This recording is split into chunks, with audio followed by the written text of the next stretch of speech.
End of World War II resolved one problem. Time to tackle the next.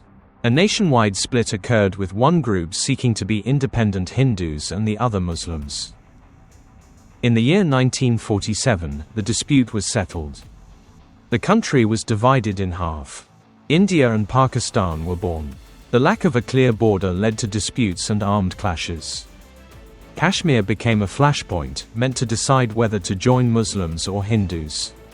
Relentless pressure from both sides sparked the First Indo-Pakistani War, which de jure ended in 1949 but de facto continues today. We will beat those Pakistanis. That's what I want to say to those bastards. In the battles for Kashmir, each side wins in turn. No clear outcome, territorial division, truce, or surrender has occurred. Reasons: uncoordinated military units, no control, poor intelligence.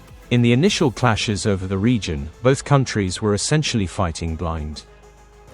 All of this led only to a rise in casualties and refugees.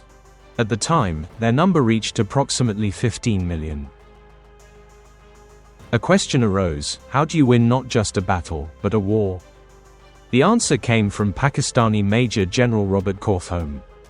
He co-founded the country's main external intelligence and counterintelligence body, ISI. Later, he would become its director. The intelligence agency was created practically in the midst of war. The goals were to fill intelligence gaps and coordinate Pakistan's army, navy and air force. Intelligence services are a tool, a very effective tool. Like a sharp knife, you can use it to slice vegetables, or someone's throat, or even perform harakiri. With such a tool, you can do anything. It all depends on how you use it. Unskilled use of this tool often led to self-destruction. But more on that later. The agency initially recruited top personnel from the Army, Air Force, and Navy. These were war-hardened experts. ISI started recruiting civilians, though they had to be trained almost from scratch. They quickly gained trust and blended in effortlessly. Mostly, they served as informants. ISI has interesting paramilitary structure. The agency is led by a director with 3 deputies, each overseeing a wing. The internal wing oversees domestic intelligence and counterterrorism, while the external wing manages espionage and foreign intelligence. The diplomatic wing gathers intelligence on international relations, embassies and foreign missions in Pakistan. ISI researchers estimate the agency has around 10,000 members. And that's not counting informants. After the coup, Defense Minister Aayub Khan seized power. Khan seized the presidency instead of allowing the newly elected president to take office. His reforms were quite successful. Pakistani economy, agriculture and industry developed. The country's political course favored cooperation with the Americans, not typical Eastern Islamization. Aayub Khan had dictatorial powers.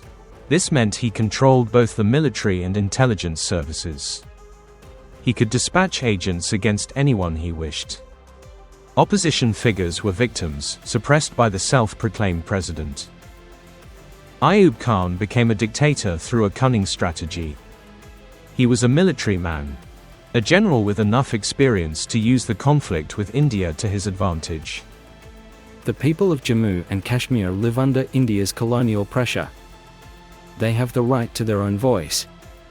Yet India condemns us for supporting brave warriors fighting Indian tyranny. Because we are doing what we have always done and will continue to do.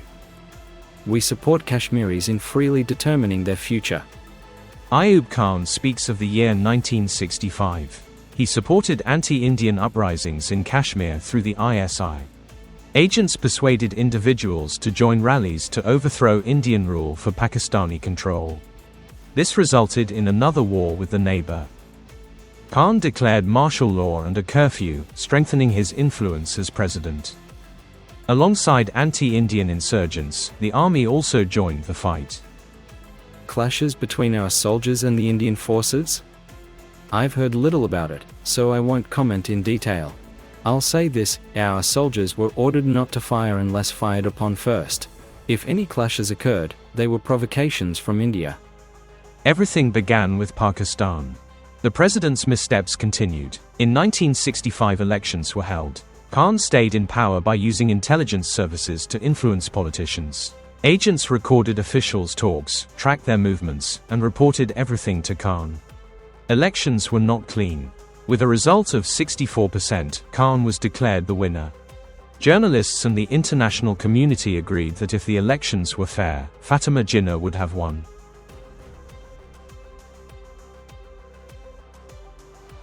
Aayub Khan's second presidential term was hardly a success. Prices rose across the board. Buying essentials like water, tea, bread or sugar was hard. The opposition seized the moment and began mobilizing protests. The protests peaked in 1969, with the public openly confronting security forces and the president's administration. Protesters carried signs, "Aayub Khan is a dog." For the first time in Pakistan's history, protesters used vulgar language against the ruling elite. Unable to withstand pressure, Aayub Khan resigned and handed over power. The year 1978. General Muhammad Zia alHak came to power. Unlike his predecessors, he acted through agreements, not by dominating security services or government. He allowed ISI more freedom to monitor the Communist Party of Pakistan. He also targeted the Pakistan People's Party. Zia alHak wanted constant surveillance on such political figures. All it took was a simple request. I have no intention of reorganizing political parties. We intend to bring some rationality to political forces' activities. We are seriously considering the number of parties. Should it be limited or not? And if so, by what criteria should such limitations be assessed? He openly shared his intentions and kept everyone informed. That's why some politicians and military officials plotted to assassinate Zia alHak. The shooting was planned for March 23, the military parade day. Amid engines' roar and gunfire, the president's death would have gone unnoticed for minutes. But ISI agents intervened. They knew about the assassination attempt and waited to arrest all involved in a single operation. Once the plan was ready, agents arrested everyone. Zia alHak survived and celebrated the military parade without any complications. ISI gained the most attention during the 1980s. From 1979 to 1989, Pakistani operatives with the CIA ran a controversial operation still debated in Islamabad. Operation Cyclone, supporting Afghan Mujahideen during the Soviet-Afghan War. The White House viewed Soviet troops in Kabul as an attempt to control the Persian Gulf. President Jimmy Carter quickly signed a directive to fund the Afghan Mujahideen. Involvement in Eastern affairs and risking Moscow relations during the Cold War was undesirable. The situation was already tense. Open confrontation risked triggering another war. Afghan forces alone sufficed. This was the third post-World War II attempt by the Soviet Union to control neighboring territories militarily. The Americans aided Afghanistan financially and with weapons to fight communism. This included rifles, grenades, machine guns and anti-aircraft systems. Pakistan was assigned a distinct role. For Operation Cyclone, the Directorate SS unit was created in Afghanistan. They monitored regional events. Only the best candidates were selected. They trained in the US before deployment to Afghanistan. ISI agents trained Mujahideen sabotage groups upon arrival. Pakistani operatives trained 80,000 to 100,000 individuals during the conflict. In Pakistan, money arrived in enormous suitcases. Generals who had been in intelligence services used the cash to establish schools, training centers, and recruit Mujahideen. Whatever they intended to do, they did independently. No one influenced their decisions. There is even a theory that Pakistani intelligence deliberately transported heroin into Afghanistan to turn Soviet soldiers into drug addicts. These accusations are denied in Pakistan, just as all claims regarding ISI agents training Mujahideen are dismissed. Despite evidence, official Pakistan stays silent, calling it mere cooperation with the US. History reveals the concept of Pashtunwali. This is a traditional honor code among Afghan and Pakistani tribes. Pashtunwali is a code of honor. One of its core principles is revenge. The young men we supported sought revenge. They received aid, resources, weapons, and training along the Afghan border. I must emphasize we weren't the only intelligence agency there. Mossad, Indian intelligence, and Afghan operatives were also present. The country prepared for a major operation to seize Siachen, a disputed glacier with India. ISI advised careful planning and timing for the attack, with no need to rush. But Indian intelligence acted more swiftly and struck first. The surprise attack seized key positions near strategic targets. Pakistan had no intention of retreating. Control over Siachen became a matter of principle. Attempts to remove Hindu forces in 1984 and 1986 largely failed. ISI began developing a new strategy. The battle shifted to the information front. Agents made propaganda videos claiming Siachen historically belonged to Pakistan.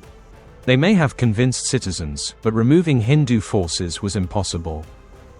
The summit capture attempt failed due to intelligence errors. Pakistani operatives ordered many winter gear sets.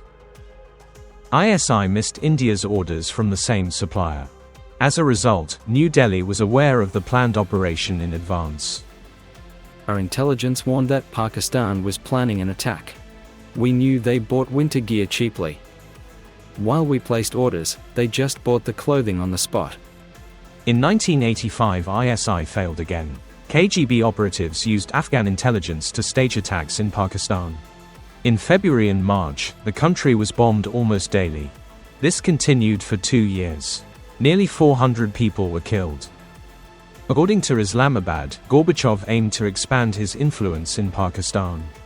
His plan collapsed as the US discussed selling powerful aircraft, right when the first explosions began. The KGB sent explosives to Kabul, and Afghan agents spread them in Pakistan. ISI could only observe, no motive, no witnesses, no clue about the next explosion. And the failures of the intelligence services did not end there. The year is 1990. Nationwide elections were approaching. The main contenders were the Pakistan People's Party and Islamic Democratic Alliance. To secure the Democratic Alliance's win, ISI agents redirected taxpayer money to campaigning and propaganda. On paper, the funds were transferred to intelligence accounts through Moran Bank. In reality, the funds were funneled through 39 offshore accounts to corrupt politicians and agents. This continued until 1993, when a new director demanded Moran Bank repay the fund. But the money was gone. Agents and politicians stole €160 million and nearly $40 million from Pakistan's people. The ISI is a paramilitary organization. They're not focused or skilled in intelligence work. But when it comes to working undercover, that's what they do well. Militarized police, army and rangers enter the seemingly calm town. This marks the start of Operation Cleanup, also called Blue Fox in documents. Karachi quickly developed and rebounded, attracting more residents. Overpopulation led to rising crime and unemployment. People survived however they could. That's why the purge of antisocial elements began. A convenient excuse for the world. Journalists saw it differently. The real goal was to crush the growing Mahajir Qaumi movement. Their voice was beginning to grow louder. The operation took 2 years to plan and the same to execute.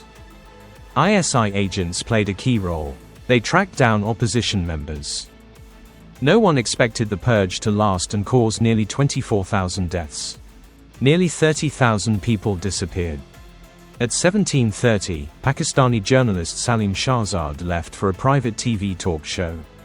At 17:42, the channel called, but his phone was off. 2 days later, his body was found in a canal in northeastern Pakistan. The Prime Minister immediately formed a special commission to investigate. After 6 months of work and only 41 witnesses interviewed, the following conclusions were reached. First, the likely cause was the ongoing war on terrorism. Second, the Commission failed to identify the responsible parties. Unfortunately, they are unrecognizable. Human rights groups believe ISI agents killed Salim Shahzad. The journalist had written extensively about links between al-Qaeda and the Pakistani Navy. He was once summoned to meet agents. On one occasion, he was even summoned to a meeting with agents. ISI denies involvement, citing lack of evidence. or that such evidence has been expertly concealed. ISI is an intelligence agency created during wartime. As a result, its operational methods are highly militarized. Besides domestic criticism for inaction and poor skills, the agency faces international scrutiny for recruiting and training sabotage units. ISI forms and trains guerrilla or separatist groups for Pakistan's benefit. This has occurred in Afghanistan, Kashmir, and even India. Countless stories surround this agency. Negative, absurd, and at times utterly incomprehensible. ISI has been accused of close cooperation with Al-Qaeda. Terrorists see ISI agents as their top enemies, calling them puppies of the United States.